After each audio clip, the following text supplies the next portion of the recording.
Good morning, LinkedIn friends, Value First Nation.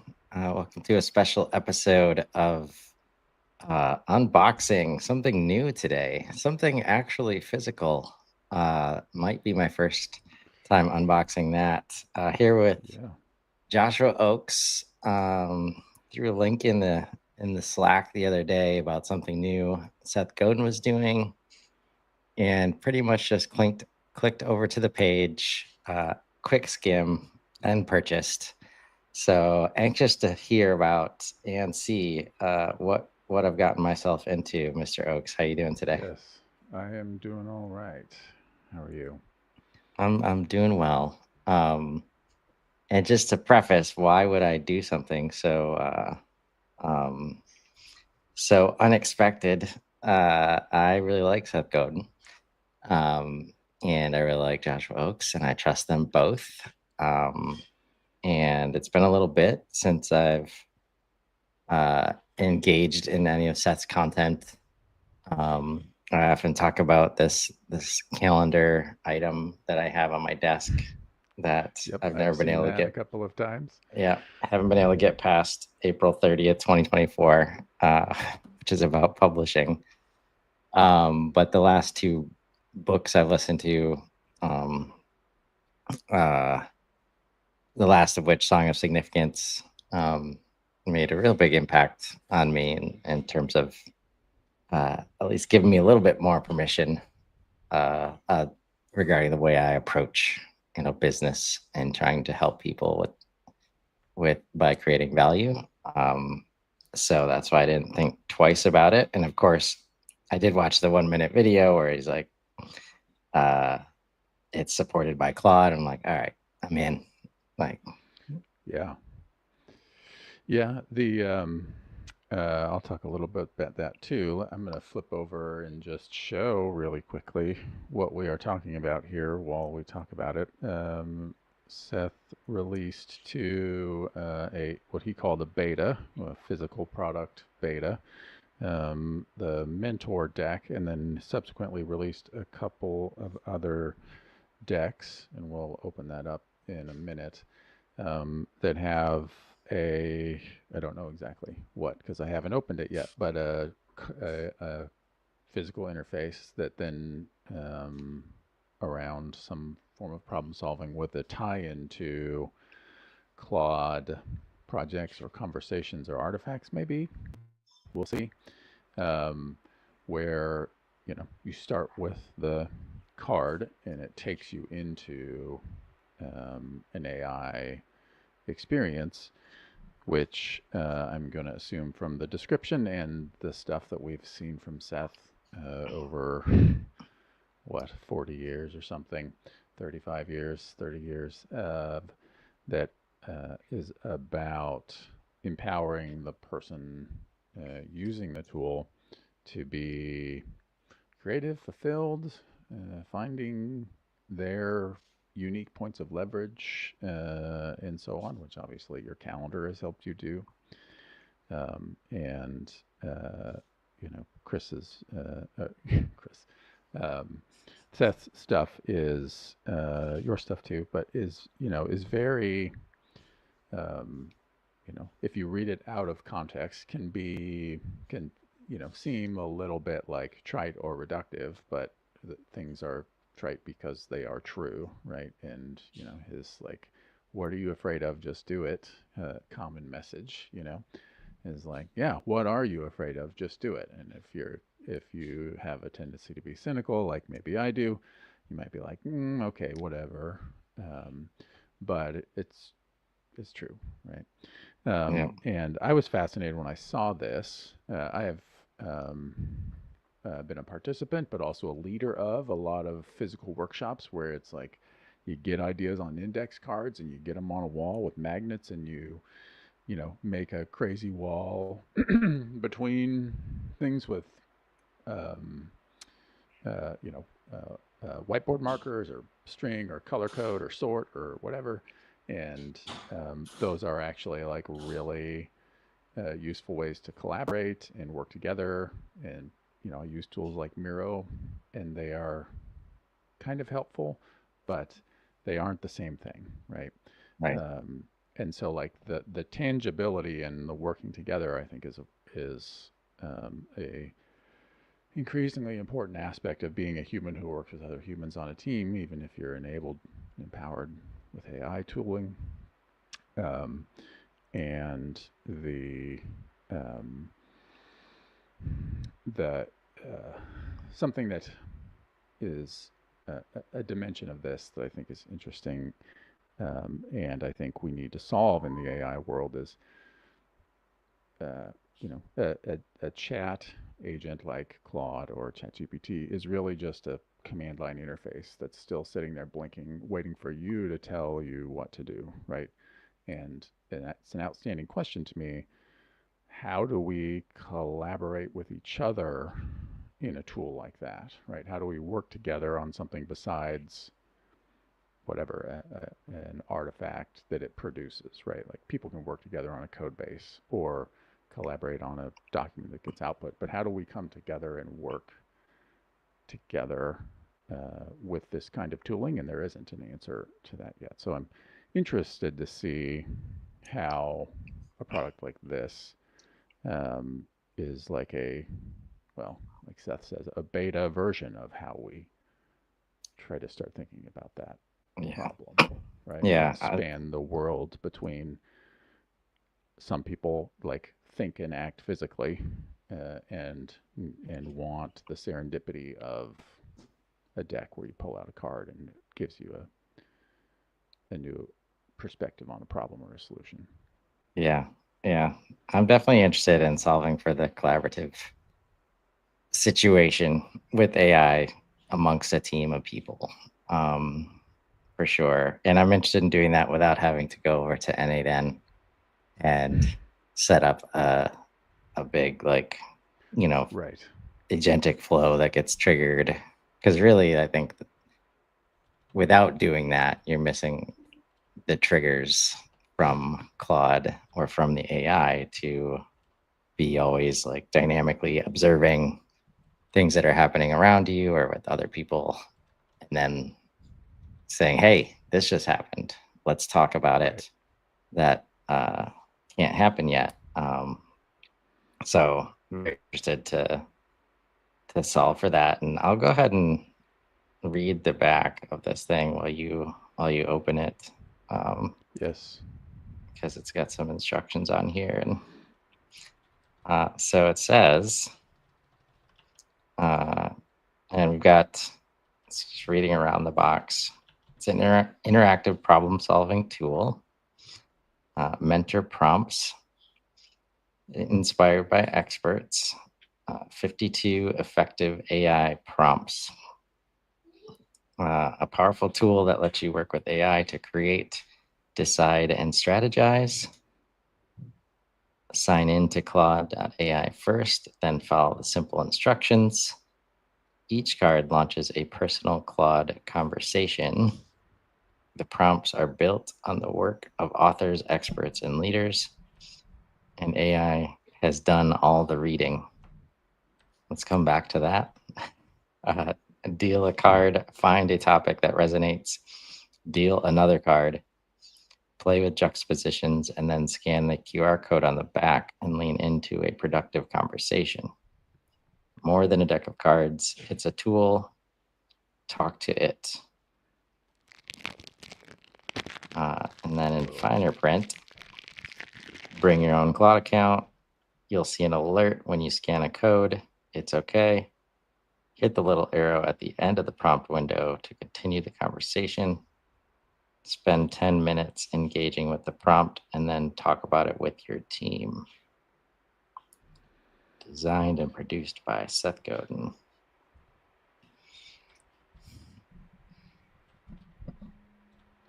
Did you open your cards yet and look at them? I will Very, do very that. colorful. Yes. The interesting like disclaimer, you know, here, which is for an AI tool, important to keep in mind these things. Um, Yeah. but the The message the about beta. AI has read it all Right. is an interesting, or AI has done all the reading, right? We've seen a lot of authors not necessarily happy about that and trying Right. to fight against that. So I appreciate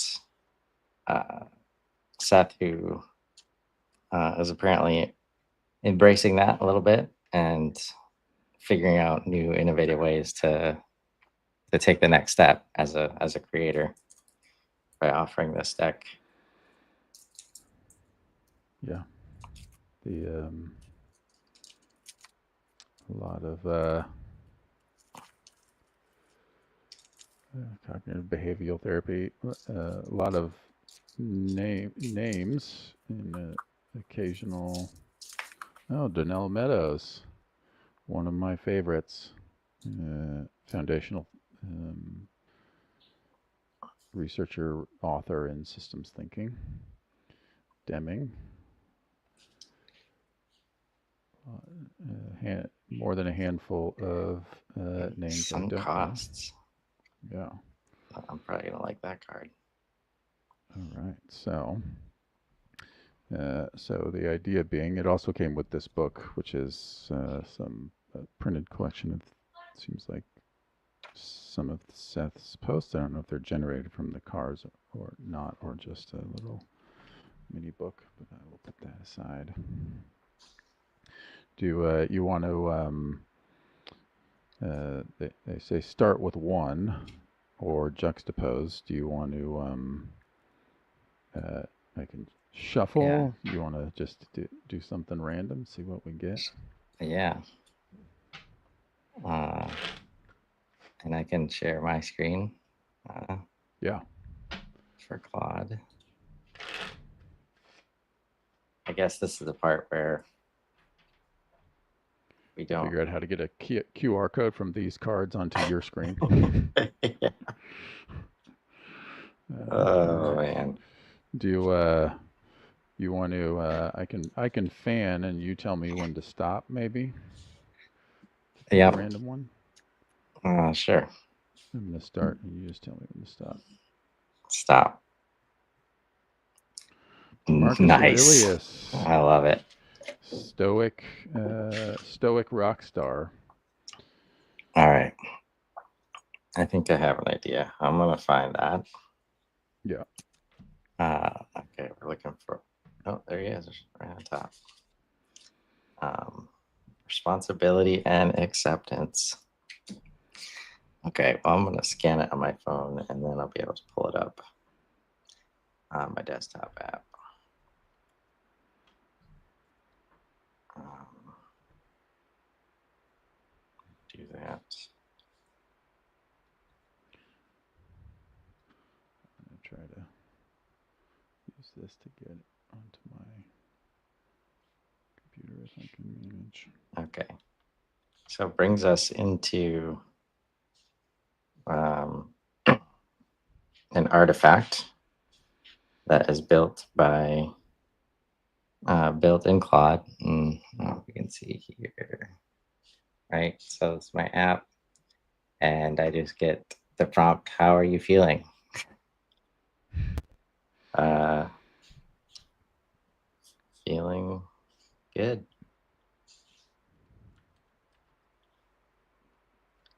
Send.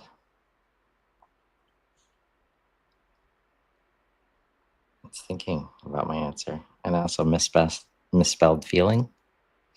So, felling good is what I put in.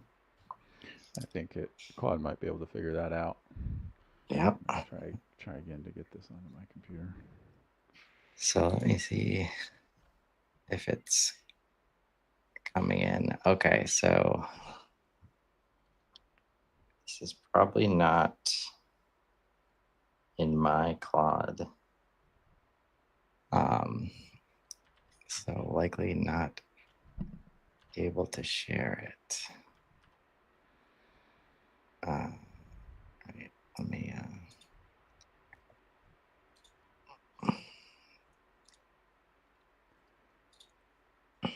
Hey, test Nico. Claude and Thanks for see. joining us. I'm going to test Claude and see if I give it a screenshot of the QR code, it can read it and take me to its own link within itself. There you go. Yeah, although I see from its chain of thinking, it's thinking way too hard about this. Yeah. Let me just exit out of Claude. Let's see. Yeah, one of the recent changes in Claude has been the ability to do all of the app like building as an artifact and be able to share it. So instead of needing a different place to host the apps that you build in Right. Claude, you can host them right in there. So I'm pretty sure that's what we're experiencing right now. So I'll just go ahead and share the response. That's wonderful to hear. There's something deeply satisfying about those moments when we feel genuinely good.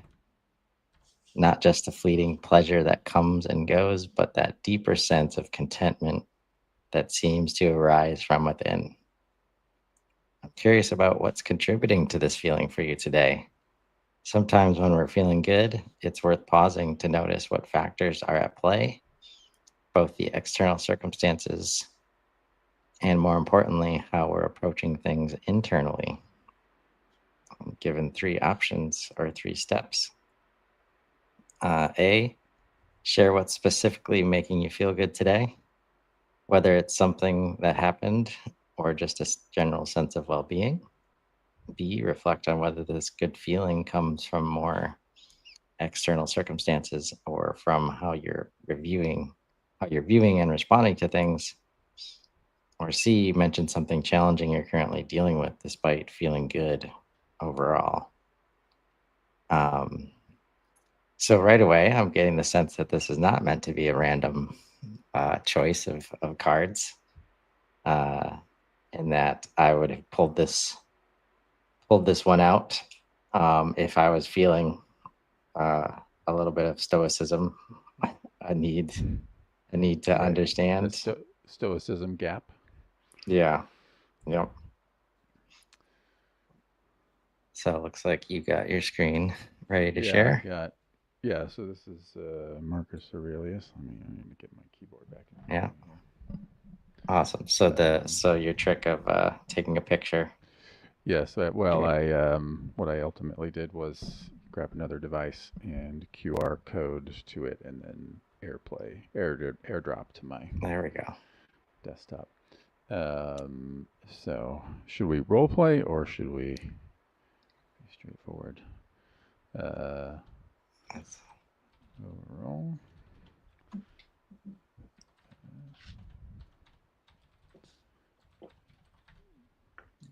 I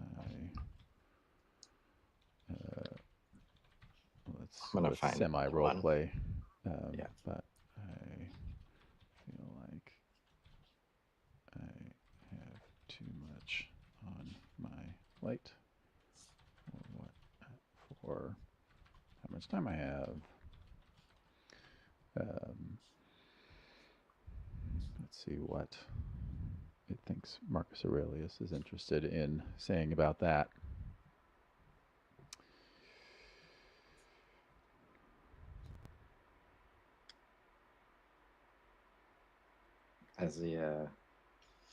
As a former Magic the Gathering player, um, I rather enjoy the smell of freshly opened cards. Yes, I'm right there with you. I have a number of different card products like this. Like there's one, there's the brand deck, and um, a lot. I don't even remember. I've got one that's a like product management deck. For me, A is definitely what's going on here. Um, I'm curious to something as a user of this as a product. I am curious to know is I definitely would like to know what is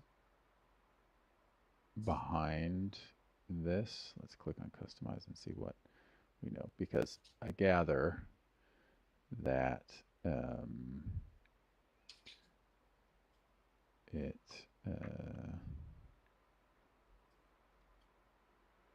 okay. Um, Yeah. so that looks like a build. That's not telling me. I would like to know if this is. Oh well, I lost my progress. Let's see if I can maybe get back to a history state. Nope, can't. Um, but that is it Marcus Aurelius in a pure translated to English, of course, but no structure? Is there what the additional prompts around it are?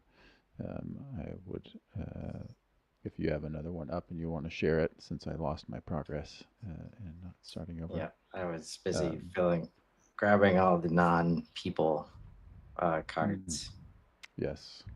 really just so I could get to sunk cost. Um, um, so let me,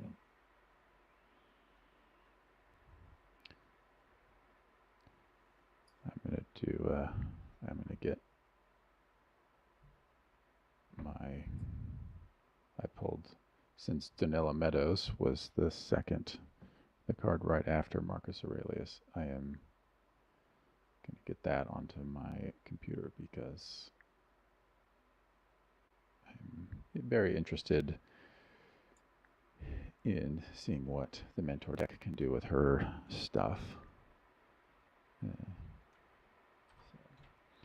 uh, you do a round, and then I will chat with Danella Meadows, which I will have a fairly good uh, frame of reference for, because I, in fact, created a custom GPT uh, distilled from the writing of Danella Meadows about systems thinking and how to model systems and how to identify points for change within systems based on her writing and largely her posthumously published book, Thinking in Systems, which is an incredible collection of work for anybody who is interested in learning not just thinking logically, but thinking in systems. And what most people mean when they say systems thinking, they mean thinking logically. um, yeah, sounds like I need to know who that is. So I've not heard of her before. Uh, which ultimately I think is one of my goals with something like what we're doing is to be exposed to um, the thinking and teachings of people that I may not be aware of that other people trust, Yes, right? and I mean, I think for the talk since early social media or the establishment of, let's say, like online communities outside of a billboard system or listservs, which I'm old enough to remember. Um, the conversation around the filter bubble, right? Like either the algorithm, capital T, capital A, the algorithm, whatever that means, showing you things that reinforce your existing biases, or use people by their inherent nature self-selecting things that reinforce those biases. Um, Especially sycophantic AI is definitely not going to do us any favors in that space, So like taking, if like let's just go there, looking for some names. Like I do not know Timnit Gebru. I do not know how to even say that name. Um, and a lot of these folks, like I wouldn't know how to learn from Timnit, having no idea who that is, right? So how do I burst my bubble? And the answer is, uh, if you're lucky, you can ask AI, hey, what are my blind spots? And it gives you an answer that is grounded in truth and that is actually helpful. But the whole the whole game of being human is that the people that we meet hopefully expand our experience and understanding. And so finding ways to learn about those, identify and learn about um, our unknowns and our blind spots. Right? Yeah, I figured out how to get to it on my side. Great. So what I did was I brought it up on my phone, and then when I hit customize, it actually brings it into the Claude instance, to which then I can access it uh, on the app, which is interesting. Like, there's no way to prevent us from like getting into the background and seeing exactly how it's made and stuff like that. Yeah. And that, may be intentional also. Right. Right? It's a Yeah. feature, not a bug. Right. I think that's also what I would expect from somebody like Seth. It's like, Yep.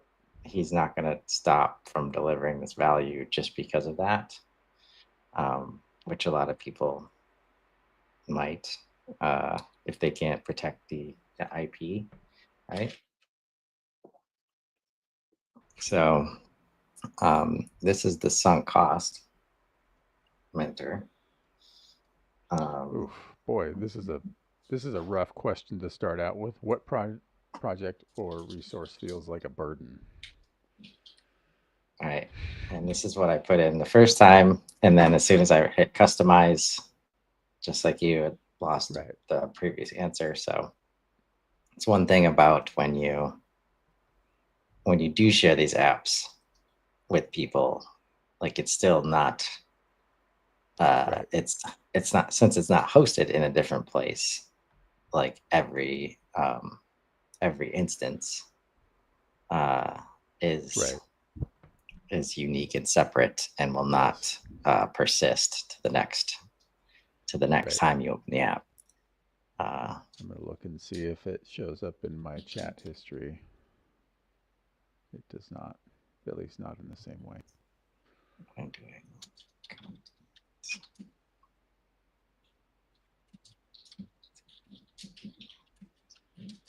okay. Yeah, I can bet that feels like a burden.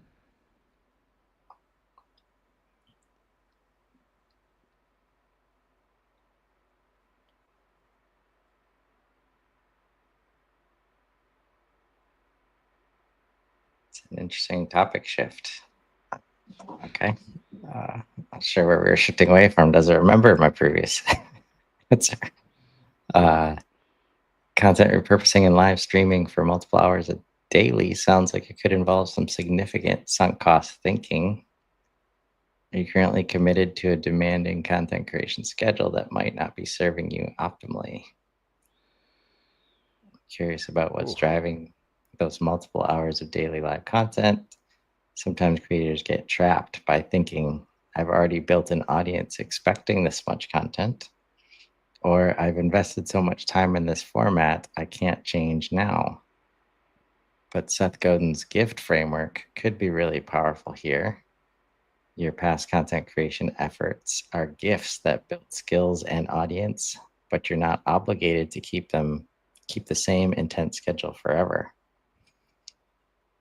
What's your current content creation situation, and are there aspects of it that feel more like obligations you're honoring rather than choices that serve your current goals? You are not required to put to categorize a list of co-hosts live on this chat for for this. But I mean, and how real do you want to get on a Claude chat on a LinkedIn live stream? But I mean, Well, I think you know the I me. f- I'll put it all out sure. there. I mean, Like when I read this, I'm trying to look at it through your eyes, and I think about like branches, like how might Chris feel about the different things here. I um, I feel like this is actually it's maybe like 70% there uh, to being like a great question, but coming from Claude, that's a pretty good score, right? But asking, you said content repurposing for all of these shows, and you posted a day or two ago, I think you posted an example schedule on LinkedIn, which seemed like it made time to eat lunch, um, but Yeah. maybe not enough to recharge or take a bio break. So you said content repurposing, and it said, is it actually the repurposing, right? Like, do we need to think about is Chris necessary for all these shows, or is the next step maybe um, should we is the next step for some of these that the creators find a different co-host, or the shows become something else, or whatever, right? It's putting nodding in that direction, which is an interesting like asymmetric approach to that like sunk cost of the repurposing. Yeah. And I will say, like, the whole framing is, uh, I'm carrying on the conversation just to see where it goes, Mm-hmm. but I'm often not one to think, at least when it comes to content creation, in sunk cost terms. Right. Because I believe, like, there's an education gap that just calls for it. Um, and definitely doesn't feel like an obligation in the way that's being described here. Sure. Um, so gonna try and see where this goes, uh, to see if I can maybe learn something from the way it's positioning these things. Because maybe Mm-hmm. there's some subconscious, piece of this. Obviously, when it asked about a burden, like, this immediately came to mind. So there's Right. something there. Um, so I chose C, examine if there are more efficient ways to repurpose your live content that you're avoiding because of past investment. Uh, let's dig into that repurposing piece. This is often where sunk cost thinking really shows up. You might be thinking, I need to create all this new live content because that's what I've always done. I am not thinking that, actually. Uh, Instead of asking what's the smartest way to maximize the value of content I'm already creating. Um, so I am asking that usually all the Yeah. time, Are you but asking uh, again, trying to think? I'm trying to interpret what I might be feeling in that scenario, which I am for all of the content I'm creating and all of the exhausts and stuff that where I'm like the backlog of stuff um, is this doesn't have to be true. You can tell me it's not, but for repurposing, for me, it often feels like it's not even what's the smartest way. Like it would just be like, what is an achievable way to do this, right? Like um, the pressure of like I have all of this content, and some people saw the live streams, and some people will watch the replays. But how do I get this from the unstructured live format into pull out the core nuggets that we got to and get that to the people who have said they are interested in it, or to find people who are interested in it, right? Like, it's not about I need to find the smartest or the best way. It's like I just there is so Just much that yeah, I can't even like really make a dent in it. And there's a ton of solutions that are like content remix or generalized LLMs or specialized content, other specialized content tools that have AI, features built in, and all of them, you know, ultimately make repurposing 20% less. My experience has been 20% less work than it would be without it. But adding them together doesn't, you can't put five together and have it be 100% less work. Once you add a second repurposing tool, your work actually goes up unless you have 20 hours a week to invest in like building the systems more effectively. So the question is more like, for me maybe, is like, what is an achievable thing that I can do to repurpose content more effectively right now, even if it isn't the smartest or the best or the most complete? Can I just get one additional touch point out of a piece of content? Not what's the best way to use this 1 hour live event and turn it into a bunch of other content.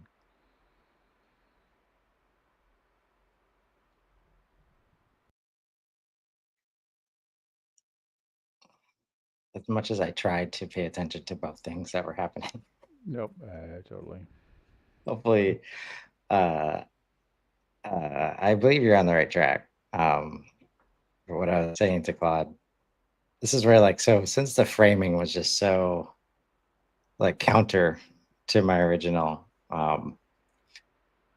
like actually I didn't know like when the first exchange was gonna happen. So these are like for me these are gonna be some amazing like learning moments because every and by the way like one of my favorite ways to understand how someone thinks is by seeing one of their chats with AI, right? Like how they respond and what kind of questions and how deep did they go. And you can just learn so much.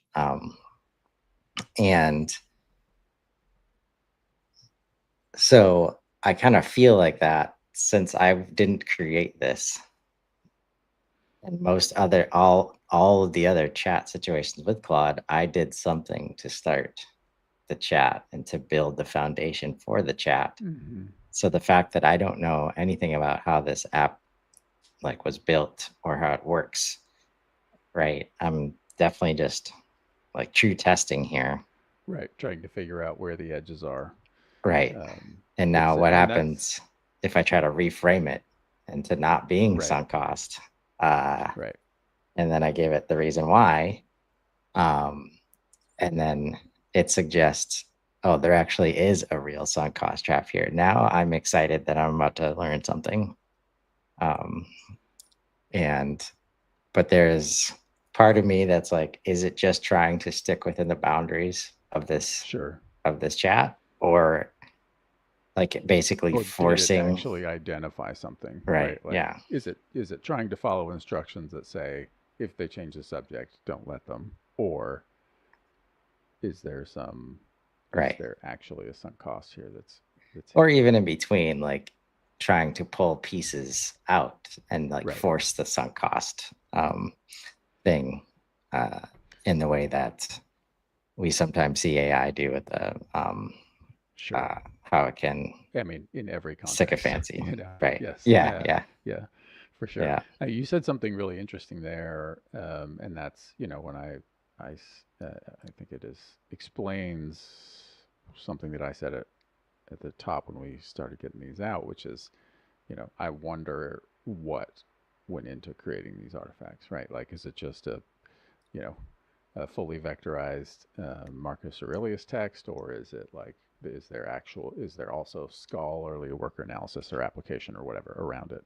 Because, but that, um, I think, as we'll find out as we play with these more, but I think I, for trust and safety reasons, I would like to have better understanding of that.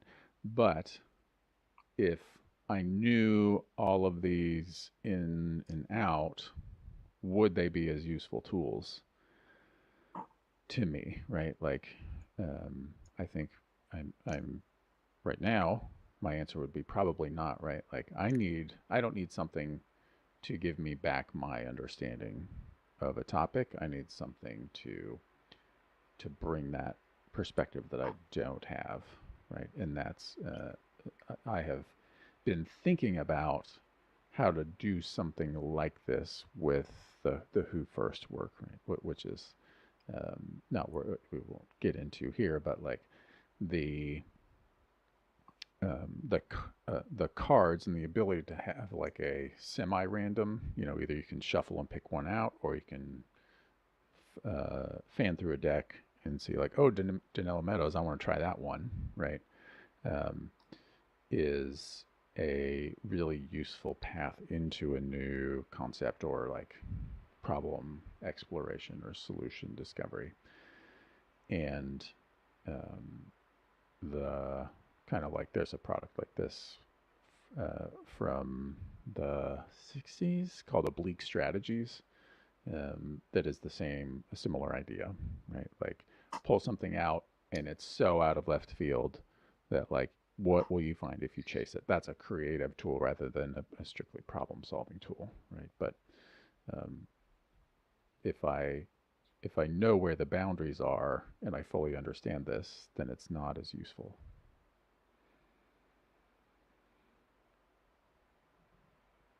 It's giving you some interesting Yeah, I'm ready to have a places deep here. conversation because, like, right away, I'm not saying I must keep creating new content because that's what content creators do.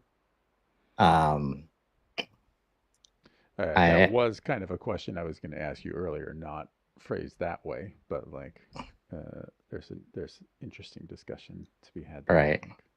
yeah, I think ultimately, and I think now that it's in this chat, I should be able to um well, let's see. Let's just see what happens. I mean, I would say it says choose A, B, or C or describe what you do. I mean, I would say give it your perspective. Yeah, that's what I'm going to do. I just don't want to do it in this live format. Sure. Because it's just going to take me a minute to, Right.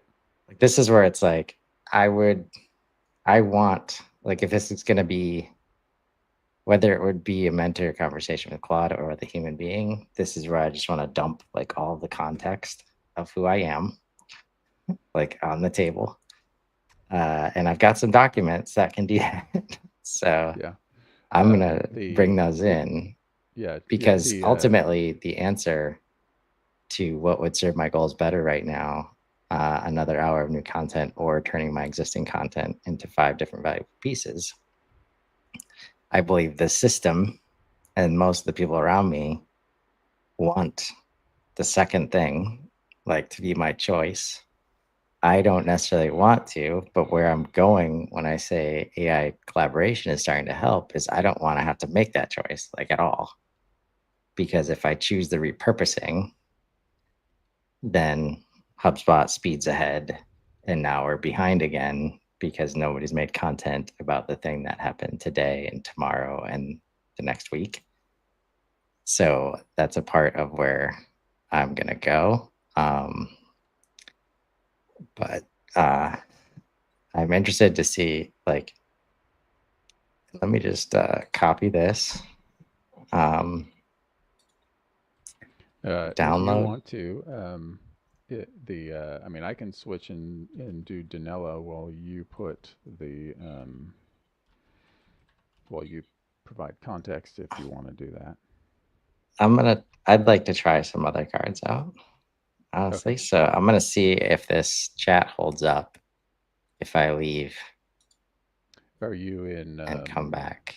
And I'm in my the Claude desk? desktop app. Okay. So I'm pretty I sure mean, you could open a if I browser don't, window and yeah, but if I don't refresh, I've copied all of it. So I know I can just restart the conversation, I think. So I'm just gonna see if I can come back in. Yeah, it's gone. All right.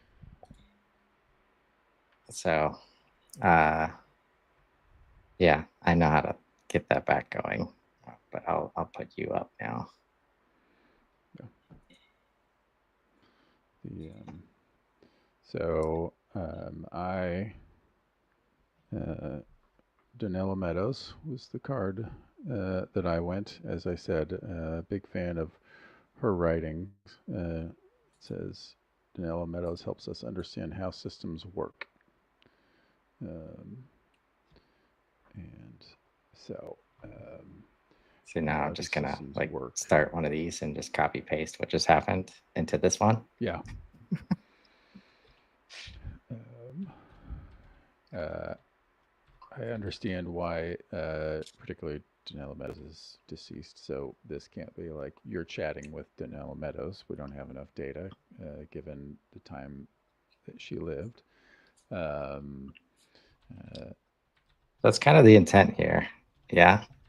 It's like, I mean, I what think if it's, you could just call them up you, as a mentor and not get their knowing, take? some of how it was built for sure. I think that, but one could not publish a product where you do that. I interpret it as, uh, I guess mentor deck maybe.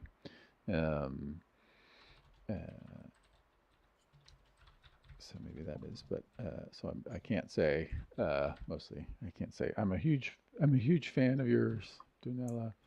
Um, to Claude here. Um,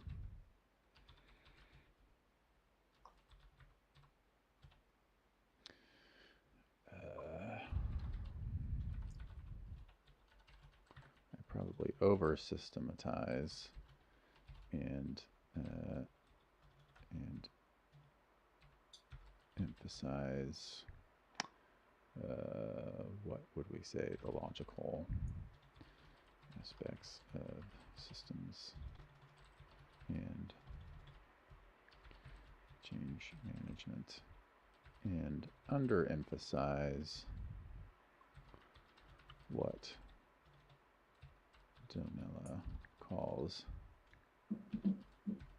This is one of the reasons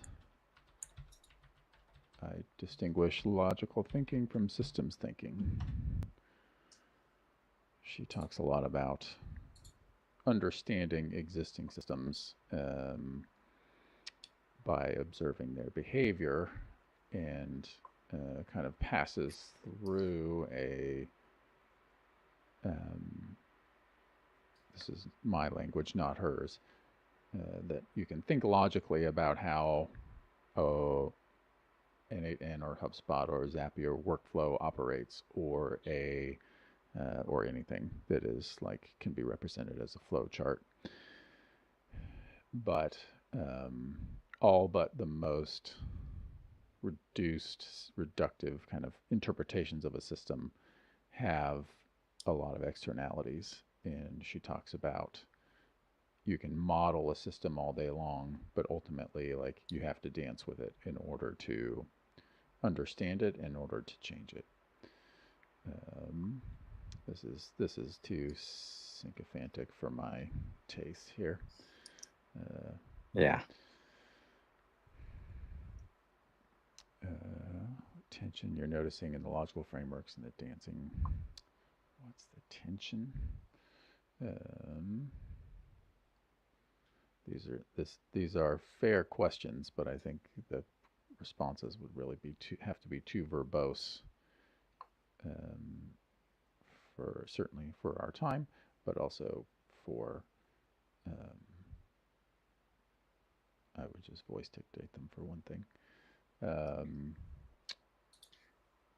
you felt like you were dancing with the system. Yeah.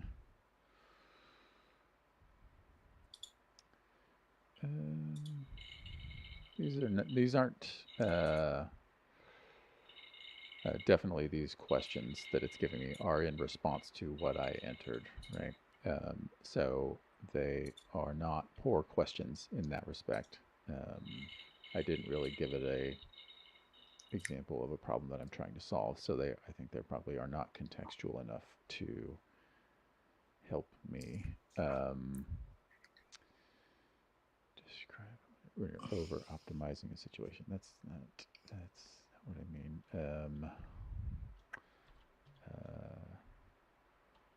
What I would like to work on is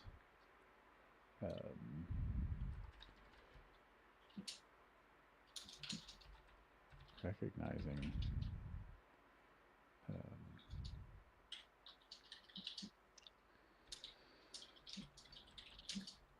opportunities to understand systems in my life and work better and pay attention to opportunities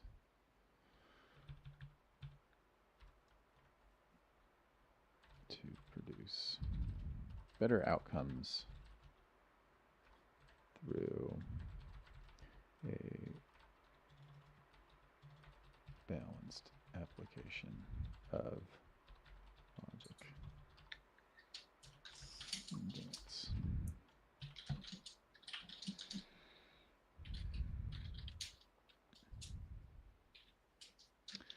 The again, too sycophantic for me. So it looks like, I mean, that did get it out of like a give me ABC, right? It's turning it into continue the conversation here.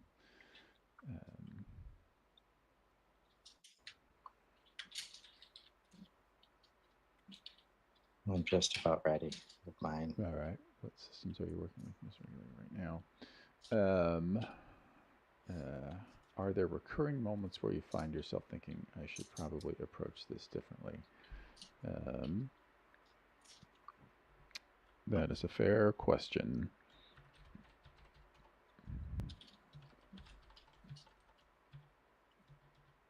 Oh, it's not letting me enter line breaks, which is my preferred method.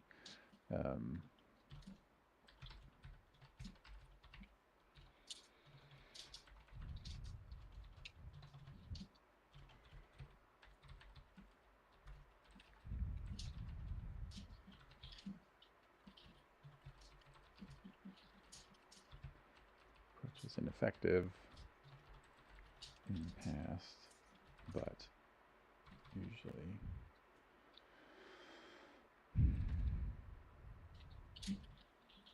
I don't. I have to move my keyboard to use the camera, and it's making me a very bad typist. Feel like I recognize these systems in play, particularly involving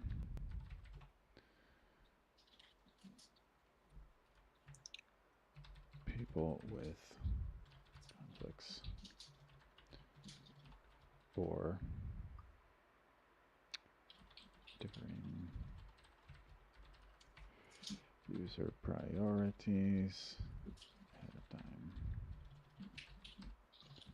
And that impacts my ability.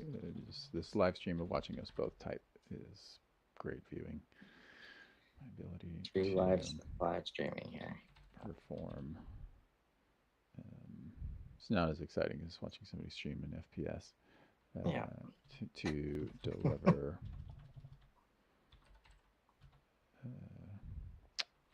better work, let's just say. It's all about who the audience is. If it was an FPS, I would have clicked away already. What if it was Magic the Gathering? Probably hang on a little longer. What would I watch? I like speed runs of like role playing games. Something that intrigues me. Yes, I've watched a few of this. If it was cooking, I would, depending on the chef. See that 18-minute Um, run of Baldur's Gate 3? I did not. Most of my speed runs, I'm watching old school games. So like watching speed runs of games that I played on NES as a kid, and it's like, oh, geez, I played that game for like Hours. 400 hours, and it turns out you can beat the game in like 9 minutes and 37 seconds. Of course, you Yeah, have to know all of the like frame glitches and stuff, so it's just right. confusing. That's what always blows my mind. It's like the pixel perfect stuff that if you click here at this time Right. with this button, it literally teleports you to a different dimension of the game. Right. Or there's one on there's an S the Mario ones on Super Nintendo where if you like get a sprite in a certain position, it just sends you straight to the like windscreen, and they count Yeah, that as seems unfair, but um, I mean the artifact here did identify an aspect of what I was saying. Meadows' idea that people are the most unpredictable part of any system because they bring their own mental models, goals, and reactions. That is definitely what I am saying here. Um, when you're preparing for a meeting or a project where you know there will be different stakeholders or varying priorities, I've got a notable one of those next week. What do you typically focus your preparation on? Do you tend to concentrate on the content and logical flow, or spend time thinking about the relational dynamics of what each person might be bringing to the situation? I'm getting better at B, or at this, I should say, not B. Um, but um, I tend to concentrate on being feeling prepared and ready to handle any topic or discussion, which means that I'm typically not as well prepared for being able to handle the dynamics. Is um, I would say so far in this chat, in observing yours, so something that I would say about the state of these artifacts overall is um, I think they this is maybe my communication style is I would like them to be more distilled. You know, I want less fluff from large language models for sure, but I would like to be able to go faster through these explorations by these things being kind of more condensed, right? Like this is a good thing for me to reflect on based on what I've been saying, right? Like I think this gets to something um, that if I could figure out a way to make it build it into the system of my workflow, which I will think about, is to going into like a meeting, think about um, not just state of the project, the things that we are going to cover, the you know um, where we've come, where we're going, the like pragmatic aspects, but to be be more intentional going into those conversations about where they are at. I often do with clients like an emotional check-in um, based on the problems and challenges that we're trying to tackle. Um, but being a little more intent or a little more what's the word I'm looking for? I don't know. Intentional. That is the word I'm looking for. Ahead of time about thinking about like how that dynamic fits into the things that we are trying to accomplish. I'm a big believer that paying attention is, you know, is the ultimate hack. That if you're paying attention, a lot of the other stuff, 80% of what you need is going to fall out of that work, right? So, um, being more intentional about paying attention to these kind of things will lead to, you know, hopefully lead to a path to improvement. But you know, like a lot of this in the context of this artifact is for Janelle Meadows. Maybe I need less explanation, and would like to get to here's the things that I should be thinking about, questioning, considering, or doing differently, right? Um, so, anyway, you ready for your repurposing? Yeah. Um, well, I took it to a different chat. Because usually I wouldn't suggest coming at it a place from cost and risk anyways. So I grabbed the card for Ursula Franklin here, Okay. which again, I'm not familiar with this person, but it said media on the bottom. And on the back, it says Ursula Franklin was a pioneering media theorist. And what's interesting is the title of this app is Systems, Right. Systems Consultant, which makes me happy. Um, so at first, as you were pulling up yours, who is also systems thinking related, Mm-hmm. I was curious how they get to these titles. Um, but here I ask, I'm trying to get to an 8 to 5, 40 hours per week HubSpot news network. Because I think the question was, so it should happen on Godin.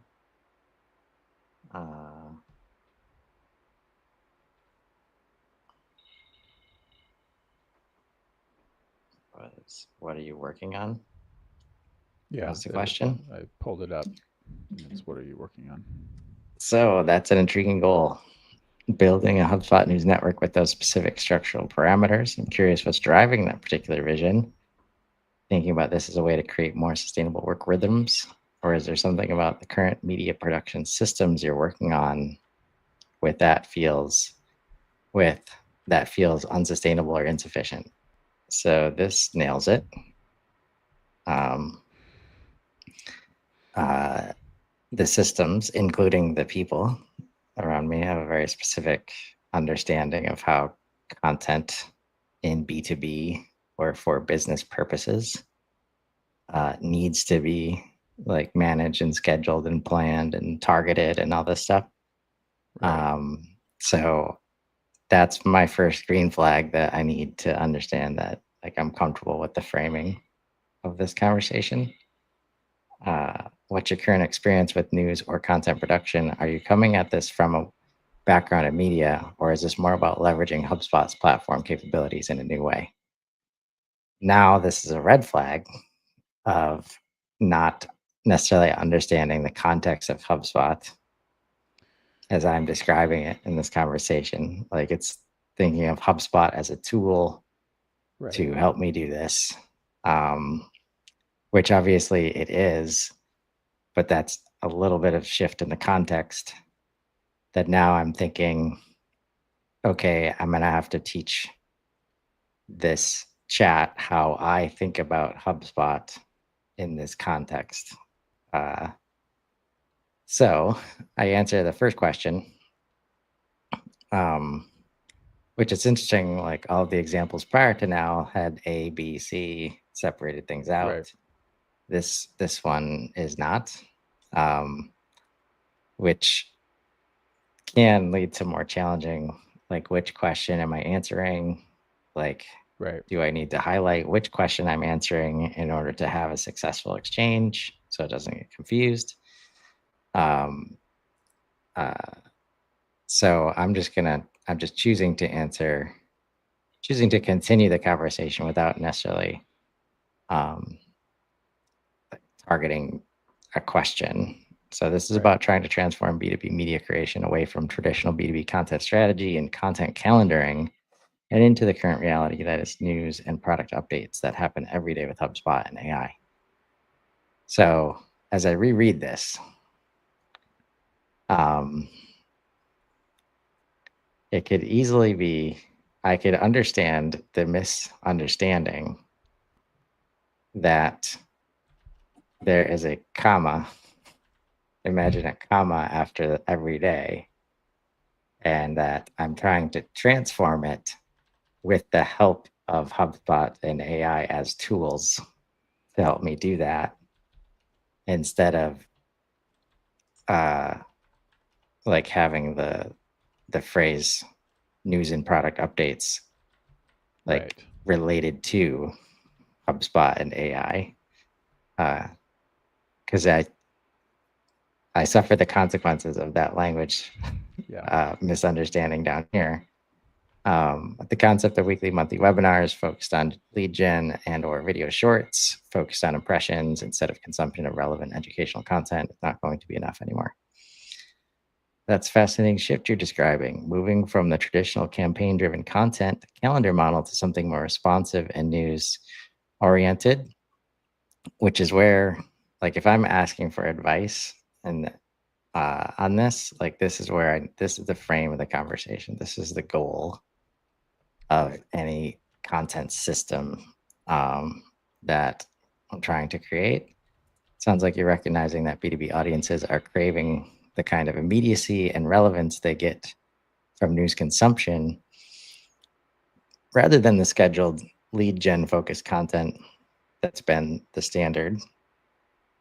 Um, I think this is a subconscious craving when they say things, when people say things like, there's too much content alongside um, I can't find anything about Right. Ops Hub or whatever, right? Right. Yeah. Yeah. Uh, when you think about HubSpot and AI enabling this daily news, so now I'm like, all right, I got to reframe still. Uh, I don't, I'm going to try and not like just completely reframe because it is enabling. Like the changes to HubSpot and AI are what enable uh, like to come close to making sense to make daily content because there are news things happening daily. But I don't believe this this enabling is referring to the tools still, I believe. Right. Um, so what do you see as the biggest systemic change from how content gets created now?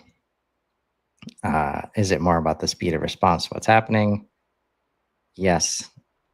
Or is there something fundamentally different about how you'd organize the work itself to make that 8 to 5 structure possible? So in It's these moments, it's getting Mr. hung up on Oaks, a lot of things here, like yeah, because I'm going to say that predominantly, probably when you said 8 to 5, you did mean like that it would be nice to be spending less to still have time for a life while you do this, which maybe to varying degrees you do or do not right now with how much time you spend doing it. But you maybe meant it more as a shorthand of like um, the, as we might say, full time gig, right? And so it is thinking about that the way that it is interpreting that, along with these other things that you pointed out, is muddying the waters, right. Um, and I've had chats like this with Claude before. So I have a lot of learnings from those things about how to respond. And this is why AI is probably more fun for me than it might be for others, is because I take very anti status quo like positions and I get to uh, see how built in the status quo mindset is through AI suggestions and how hard it can be to break free from that in terms of um, getting, in this case, getting it to move from the usual B2B stuff into like a news network mindset. And one of the first examples I can share was thinking that Claude is aligned with like the concept of news network for HubSpot to help educate. And then when I ask for a schedule, the first one that comes back with is based on monthly webinars because that's a Right. content calendar, like B2B content strategy. And then I had to be like, no, like a news network. Like, you know how it goes 8 o'clock hour, 9 o'clock hour, 10 o'clock hour. And then once I did that, it switches into the mode I need it to be in. Um, but to kind of clarify what you were suggesting, my goal, and this is like where I'm going to go with this conversation, is to actually have that much content happening. I don't have to be on it, right? But I think that's the level of content that we get to have any hope of closing the gap of it's similar to, again, the news network, the news. Like if you were to go a month without paying attention to anything that was happening in the world, and then you felt the need to be caught up, it would be impossible. Like it'd be impossible to catch up on every single news story and understand the meaning of it and all that stuff. And Right. that's where we are with HubSpot updates, like 10 and 12 per day, AI Right. products dropping every single day, right? If you come back a week or two later, it's like, hey, just tell me, just distill the big hits for me. And it's like, well, how much might you miss? Like, depending on who you ask and when you ask them and where you try to find stuff, are you Right. gonna uncover all the value for you? Um, Right.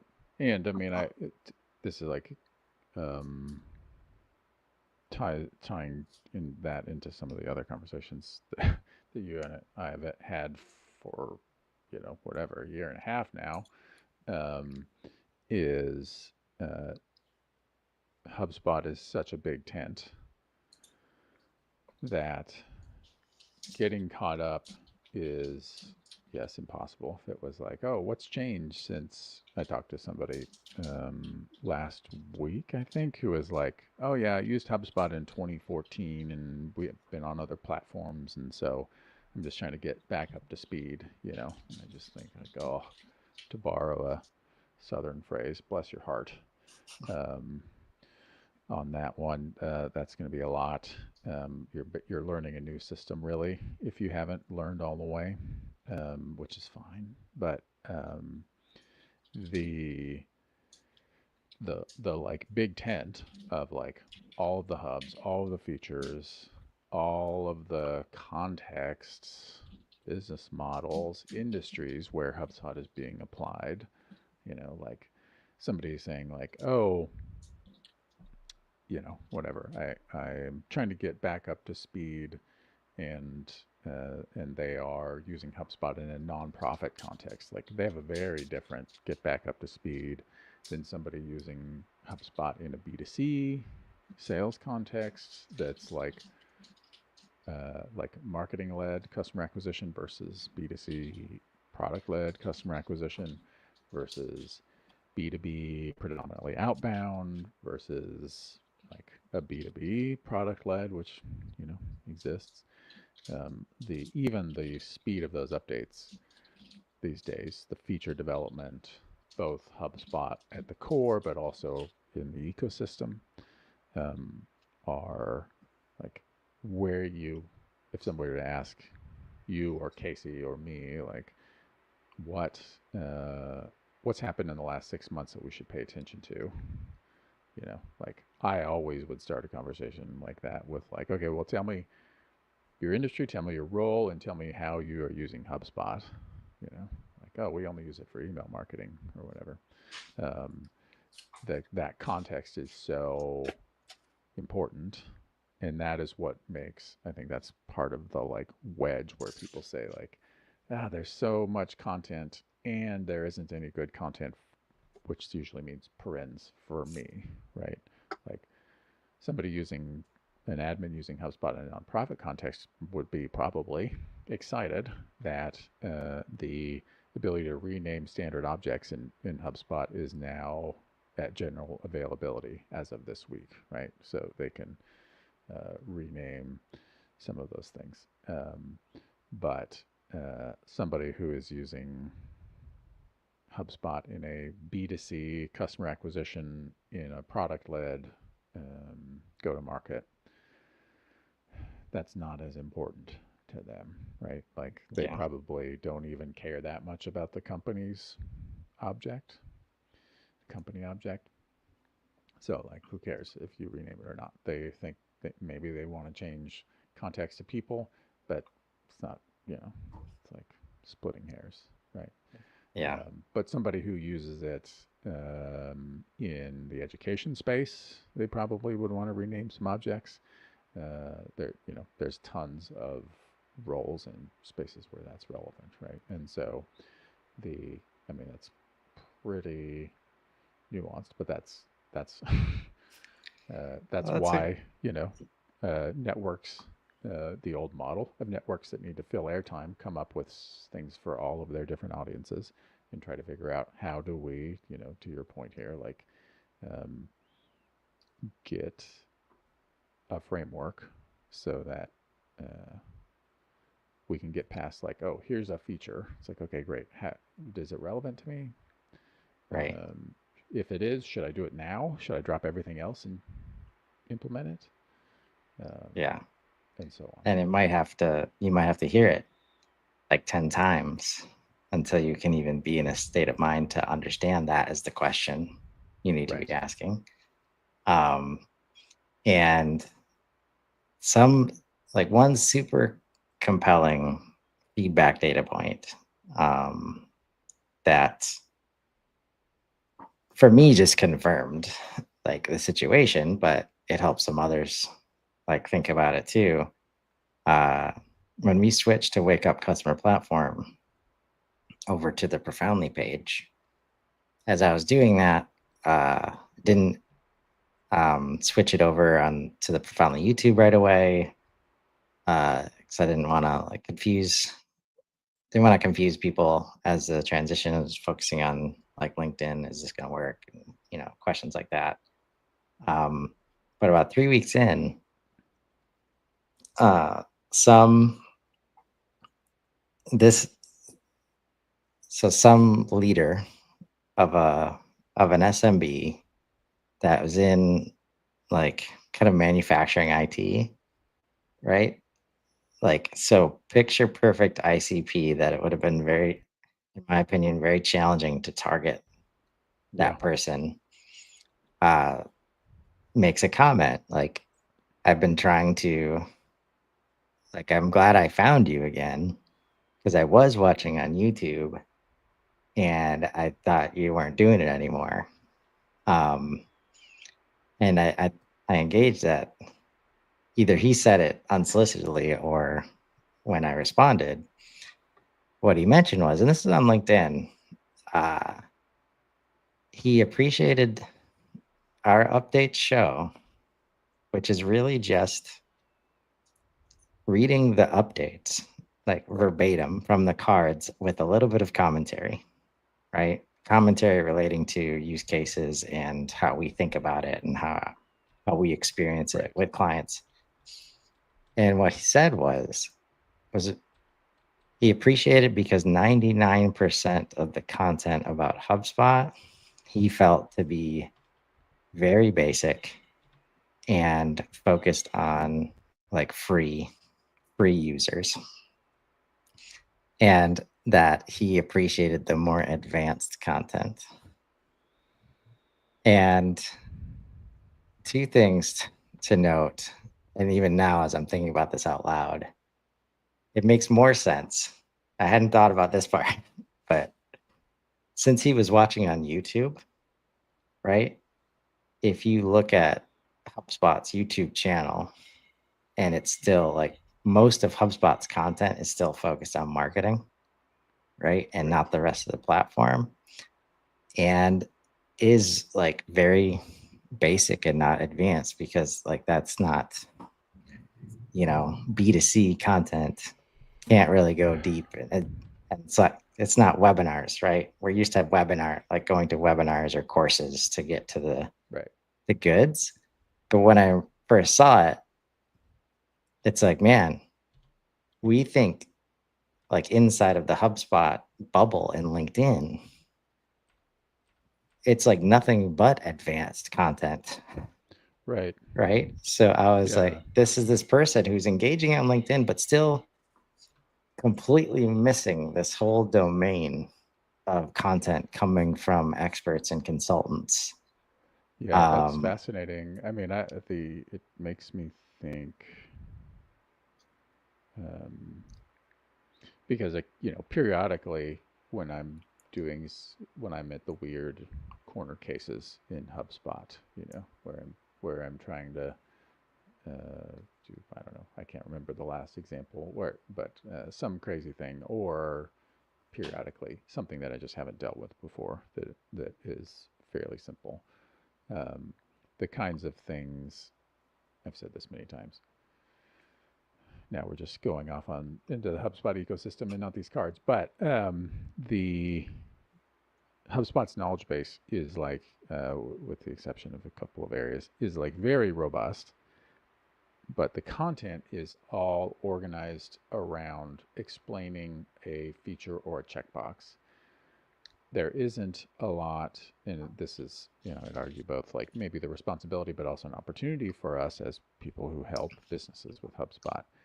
It's not good at saying, oh, here's your context. Here are the things that should be important to you in HubSpot, because it's actually like, for one of those to frame that for a given audience is more work than it is to create the content that HubSpot has created, right? If you were to say like, oh, you're a nonprofit, if you're using HubSpot for um, donor relations, if you're using it for your website for social media scheduling, here's what's important to nonprofits. It's this weird mix of, it's 80% the same as what like the knowledge base might say, but that last 20% is actually like 10 times more work than creating a knowledge base article to put it into the framing for that audience, right? And so like trying to think about what that person's experience was like in HubSpot, they probably are seeing a lot of videos that are like, here's how to send an email or something in HubSpot that's super basic, right? And once you accidentally view a couple videos like that, your the algorithm gets your recommendations all out of whack, right? Um, Yeah. and the in-depth stuff is so in-depth out there that it like the algorithm doesn't surface it because nobody is like searching for and then watching a video for like, you know, some obscure, like creating. There's probably a video out there with 100,000 views, but like the one, a classic that I don't recommend. People don't do this. Creating a lookup property on an object in HubSpot, right? There's probably a video on that on YouTube, but it's so technical and so specific, and it isn't. There's no videos that are like, here's how to think about whether you should do this or not, or why you should do Right. this, or if you are trying to solve this problem, here's how you would do it. Don't do it. Which those But ones like can't be short right, and be and effective. Right. right, and like the context that's so yeah, that it makes it a problem for discovery. Right.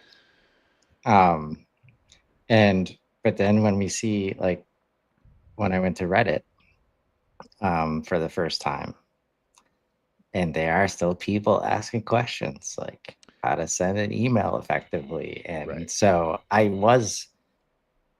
got super frustrated when I went to Inbound last year, and it's like everybody's excited. And this is where it's like everybody is the people Right. I know in the bubble.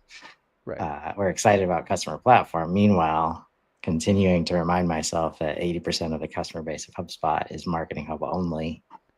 Right. And so I go to Inbound and I'm like, why is there still so much focus on marketing? And then right after I got introduced to Reddit, and I was like, oh, okay. Oh yeah, there are still people signing up for HubSpot that have never sent Right, an email blast like inside of a system. They're used to doing an Outlook and just adding a bunch of names, right.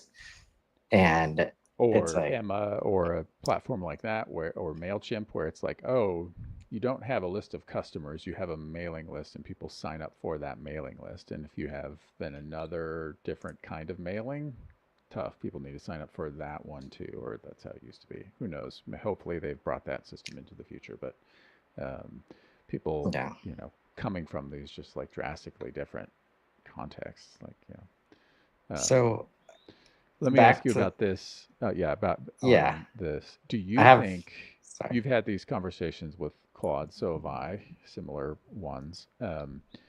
I'm wondering something that I'm going to experiment with is with these is I wonder if giving it. Um, I'm not inclined to go down the ABC path, but I'm wondering if giving it less, being like more targeted with those responses, which is kind of a little bit different than what we are conversationally inclined to do with Claude in a generalized chat context, would um, help steer it more effectively into asking better questions. Um, yeah, I think it kind of gets to the point I was gonna bring up because I like the questions at the end here. In terms of like, if we're, let's see, what was it?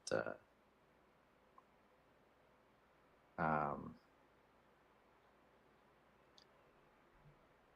Scan a card and have a conversation, Right. right? Like, how do we have a team conversation while including this element?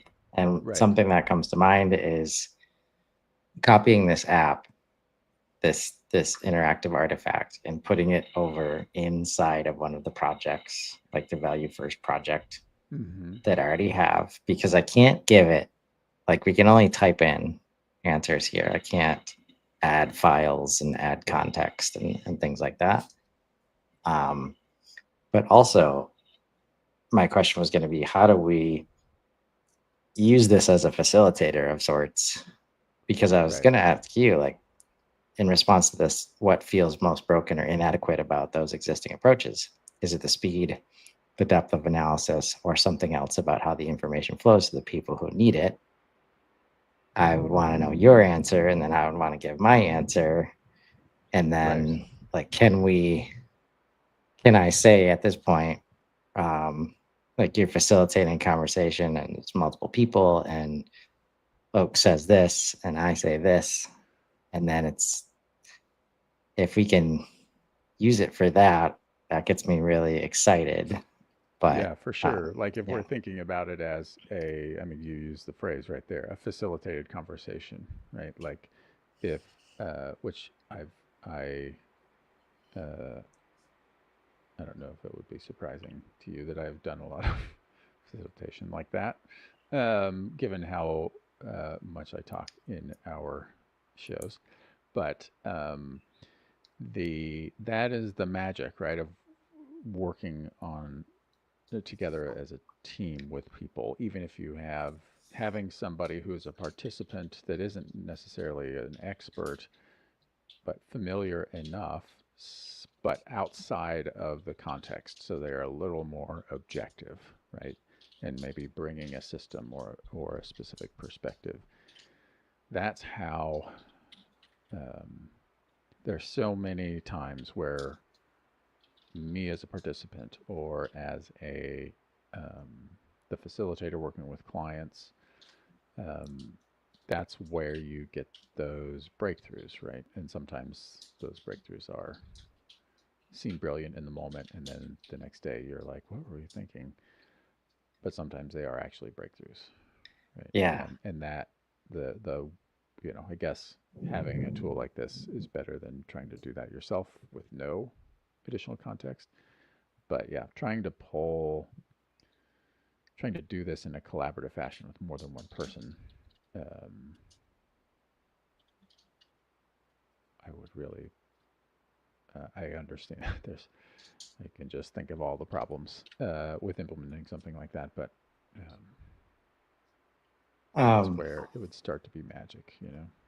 yeah, and this is where like, so I can be frustrated that like it's rather limited right now in terms of all the context. I mean, it's as close to like a verbal interaction as it can be because I Right, can't use all this other stuff and it's just continue the conversation. But this is right, where like, or I could be excited that this is a stepping stone. And I've done this a couple times with Nico where you try to just make Claude a part of the conversation that you're having, right? right. And Is imagine, my, is this reversed? yeah, imagine if Claude could be responding to what we're saying right now, right? As this chat, Right, right? Which is where that's where you really get to. And there are mechanisms that already do that, like on, on meetings and like live coaching and live suggestive like responses and managing language and all these things. So that gets me really excited. And if this step has already been completed and confirmed, right. that makes that next step easier, For right? sure. Like, and I do think there's a lot, you know, this was the beta, right? So, like, there's so much more. And that collaboration aspect, we're kind of asking it to do something that it can't, that the underlying tool can't do yet. But I pulled this up because this is the other collaboration aspect that I would love to see and build out, right? Which is the the instructions. One of these recommends somewhere uh, juxtapositions of cards unlock how we think about our problems and opportunities. I totally agree with that. Like I've used products in that context before. Brand Deck is one that does it fairly well. There's a lot, but to be able to say, I think this is an opportunity for this product. Maybe a way to implement it is to have two chats open and be multi-threading with different, cards here. But like the example of what you're doing, right? Like I think adoption and chasms is um, how ideas spread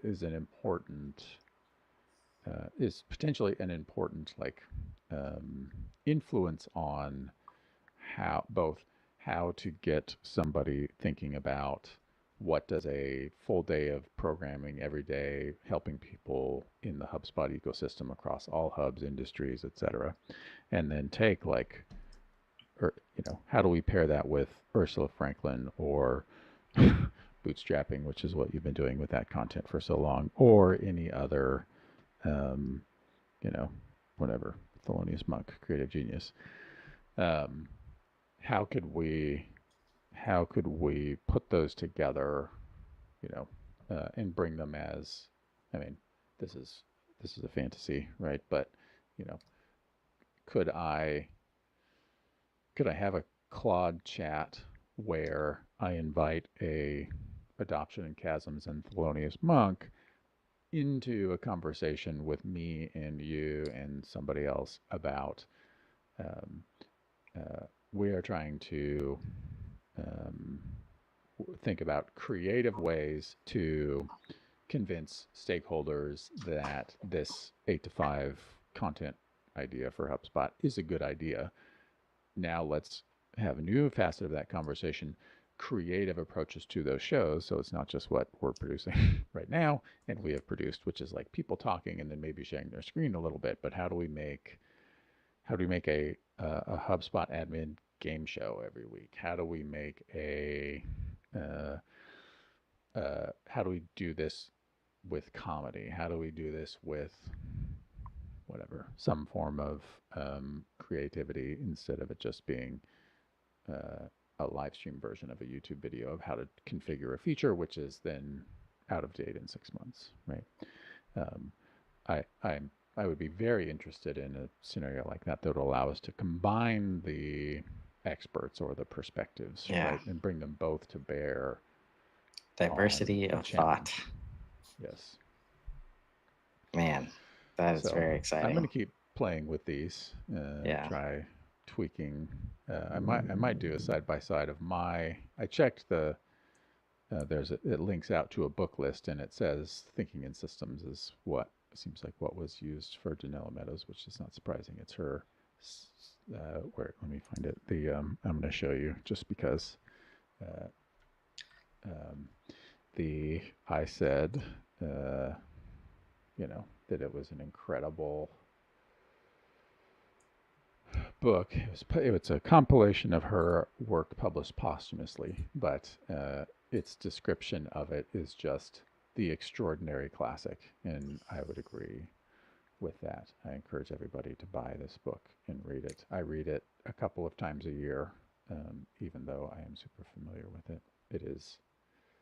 I Yeah. often describe it as the most profoundly optimistic book I have ever read. Oh, wow. Which is can be, sometimes That makes me want to check it you out. need something like that. So, Yeah.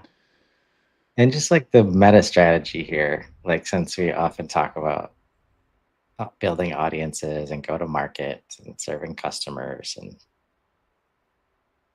I have to imagine that this stemmed from, because I also pretty sure like Seth um, does care deeply about creative like protection and has been very vigilant about yes, copyright situations and things like that. But like, what if that was like his, let's say maybe that was his first delve into like, okay, we know that AI has consumed our works, and we know that through that people can access it for free without us. Um, let's test if prompted correctly, it will word for word like provide something from our creation. And then like maybe the first pass was like, let's do it because we want to create evidence that makes our case, right? That right, we which need some has been protection. amply demonstrated. Yes, Right. But then quickly moving on, like from my perspective, this is my take, right? Like it like it's here, and it's gonna be so hard for it to stop this freight train, right? So all the lawsuits and stuff I think are gonna fall on deaf ears. And like now we see this. I'm going to buy that book now with AI as the base mechanism for why I now know about that book, right, right? And that is a way to leverage, like, because my point has always been, and I think about this with, George's content, and they ask you answer a lot in terms of Marcus Sheridan, which is now Endless Customers. Like, should I try to recreate it? Um, the summer thunderstorm there. yeah, yeah. Should I try to recreate it in my own words with my own branding, because then it'll be okay for me to share it through my channels? Or can I not do that work and focus on distribution of the message, because there are people in my network that will never know it exists, so they're never going to buy the book, they're never going to invest in that. Right, And distribution is like that's the ultimate, one of the ultimate AI benefits right now, and probably forever, is access to this knowledge in all the different ways that we've never had before, like bridging those gaps. And when you hear me say like perfect information, right, right? When everybody has perfect information in their pocket, it changes the game in terms of how people profit off of that gap in knowledge. um, uh, writing books being one of the hardest ways to profit off of that Right. gap. Even But before. right, but as an example of like, if we just accept that the access to perfect information exists, like now, what value can be created on top of that? And Right. let's have everybody move forward instead of trying to like keep people like it's a gate. Like buying a book is a gate, Sure. right? Both in the fact that you pay money for the book, but then reading the book is a consumption gate for me, Right. right? So literally to the fact where I've got a bunch of books on the shelf, and I can tell you there are some that do not have audiobooks, and I haven't consumed those ones because there There are is no an audiobook. audiobooks, Yeah, right? there is an audiobook for thinking in systems. I will tell you that. Yeah, I mean, and it's definitely this is such a there's so much churning happening here and so much unanswered, um, so many unanswered questions and unknowns to be resolved with all of this stuff. For one of the reasons you can go ask for a summary of thinking in systems, right, and any other work in that space. For me, I whatever. If somebody can go ask ChatGPT or Claude for a summary, the um, reading a bullet point list or reading a book um, is not the same as experiencing that in a way that changes how you think, right? Or gives you additional tools, right? And from the general standpoint of like, yeah, I have access to this, again, quote, perfect knowledge. I can ask ChatGPT anything, but it's still just an empty prompt waiting to be asked. And uh, humans using their brains ultimately is the only thing that we have, right? And so um, getting uh, getting the mental tools to be able to use that brain more effectively, I think is that's kind of that's the most important game right now. yeah. Um, And I see this as like one of, if you need help with that, like these cards, right, like we're getting to that point where I can tell you there's some push pull in my mind of like, why can't you just give me the answer already? And it's making me answer more questions, which is right, like what coaching and mentoring is supposed to be doing. Like, right, and exactly, it's always been a challenge for me. It can be, um, I always hate like labeling myself like like thinking in visionary aspects, like just thinking very high level and trying to connect all the dots. It can be hard to communicate that to other people in a way that is productive and facilitates conversation without just one of us getting shut down because we don't like the immediate answer. sure, yeah, This can help me like get better at communicating, because if I can't help AI like understand the understand what you're doing, context and like right, what I'm trying to accomplish, then I'm not going to be able to like help a human understand either. right. Right. So, Which is a different communication skill, but even more. Well, I don't know. I was going to say it's more varied. I yeah. think I don't have any ground to stand on that with, but if your example of like thinking conceptually or creatively versus thinking logically, um, or somebody who thinks visually versus somebody who doesn't. I ask people this all the time, like about inner voice, or like when I say couch, like what happens in your head, and not understanding how to communicate that with somebody based on how they think and experience that communication um, is problematic. Um, Yeah. And now like I can use this. I love like this is where it gets so close to being human in terms of some of the value that I've experienced already is when I talk about my need to clarify. Like, I just want to clarify I'm referring to it in this context. And then it comes back with, recognizing that these spaces move so quickly that there's genuinely newsworthy content happening daily that your audience needs to stay current with. The way that it says that now gives me some more options for how I can say it to other people, because the way that it says that is way more clear than the way that I said it in the beginning, right? Um, so just seeing other options from a communication language perspective when people talk about, oh, you need these feedback loops because you need to know how customers like talk about the problem, talk Right. about the solution, talk about their pains. So I think you just gotta open up. And again, if you're not good at conversationalizing with other people, um, this might be a good option. Just because there is no, it's it's objective.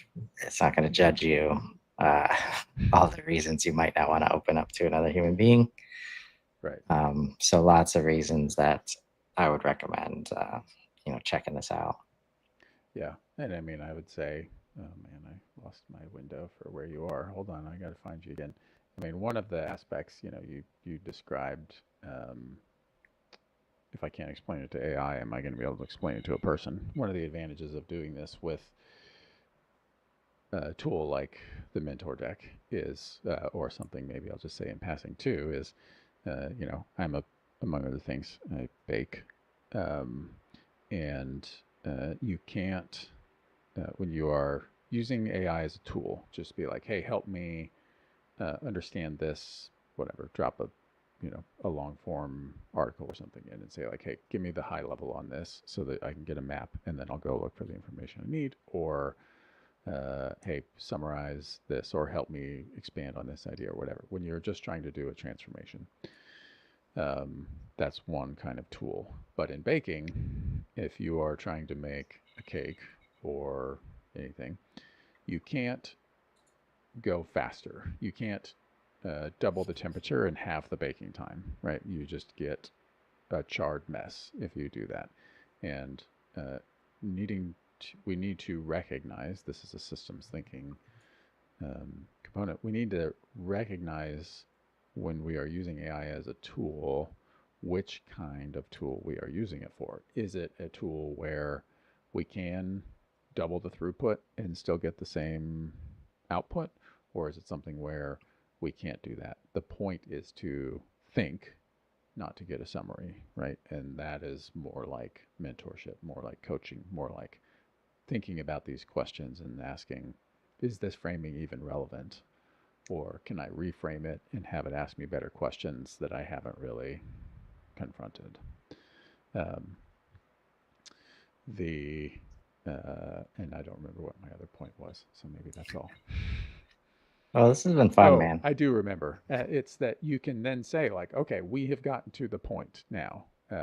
Help me figure out how to explain it in this context, right? And that is that that's a something that you don't always have access to in every personal dynamic, right? Like I have tons of people, professional and personal, that I can say like, hey, I'm thinking about this, and explain to them, so that they get it, and then I can say, how would I, how do I talk to X about it, or somebody who thinks whatever, right? How do I talk in purely business terms? How do we talk to the CMO about, how do we bring this idea to the CMO? How do we bring this idea to the executive team so that we can get buy off for what all the VPs already have decided they want to do, but we've got to get, sign off from the C Yep. level or whatever. Um, that's having an additional collaborator to be able to ask questions like that, if you can give it enough context, is something that is a tool that we didn't always have access to in the past. And so that aspect of this mentor also, and like you're saying, I think is an interesting way to apply this tool. Yeah. All the Now different we can lenses. wrap. Yeah, all the different lenses. Ultimately, like you can iterate in ways that you've always wanted to at speeds you never could, Right. with ease you never could.